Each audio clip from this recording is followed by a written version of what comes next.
আমার ভাগিনা সবুজের শ্বশুর বাড়ির সবুজের শাশুড়ের ছাদ বাগান না, যেখানে শাক সবজি আর কি ফুল গাছ।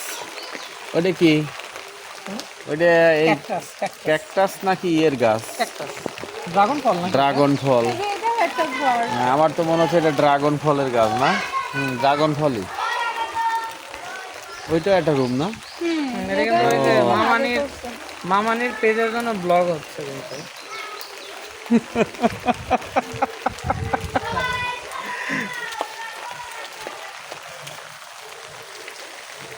ব্লকে আমার দেখতে না, আমি আপনি একটু ছোট করে মন্তব্য করেন মামা। আপনি এই যে যে পারমাণবিক প্রকল্পের পাশে যে আপনি দাঁড়িয়ে আছেন একবারে, সেই সম্পর্কে একটু বলেন।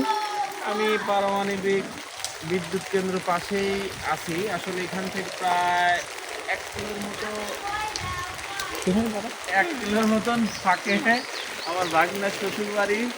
এই যে আমার ভাগনা বউ সুপ্রিয়া, সুপ্রিয়া এবং তার শ্বশুর বাড়িতে আমি দাঁড়ায় আছি। মানে আমার ভাগনা বউদেরই বাড়ি, ভাগ্নের শ্বশুর বাড়ি যাকে বলে।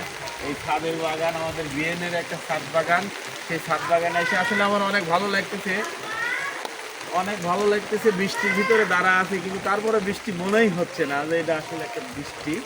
খুব আর সুন্দর আপনার জায়গা। পিছনেই তো পারমাণবিকের হ্যাঁ, এই যে আমার পিছনে এসে পারমাণবিকের বিদ্যুৎ কেন্দ্রে যত রাশিয়ানরা আছে তারা এখানেই থাকে।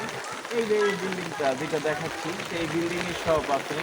এই বিল্ডিং এর বালিশ নিয়ে আপনারা হয়তো অনেক গুঞ্জন শুনছেন। সেই বিল্ডিং, যে বালিশের দাম লক্ষ লক্ষ টাকা দাম ধরা হয়েছিল ফেসিবাদ হাসিনা সরকারের আমলে। এটা সেই পারমাণবিক বিদ্যুৎ কেন্দ্র রাশিয়ানদের থাকার জায়গা।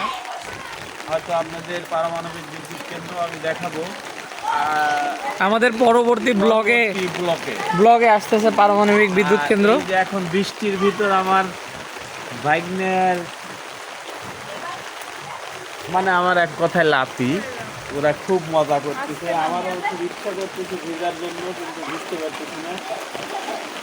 আমারও খুব ইচ্ছা করতেছে যে ওর ভিতরে গোসল করি, ঠিক আছে, কিন্তু আমি আসলে পারতেছি না। যে লাতিটা করতেছে ওটাই সুন্দর লাগতেছে। ও আরো জোরে বৃষ্টি চলে এসে, এই যে